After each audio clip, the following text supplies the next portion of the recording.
আমরা এখন শিখব বাংলা স্বরবর্ণ।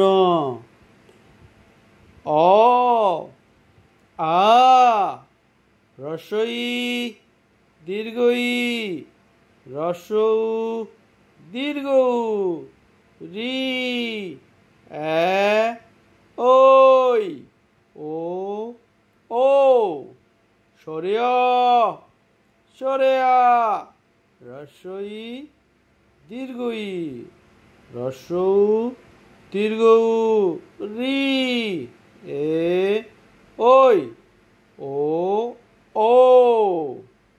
আমরা আবার পড়ব। সরে অ, সরে আ, হ্রস্ব ই, দীর্ঘ ই, হ্রস্ব উ, দীর্ঘ উ, রি, এ, ওই, ও।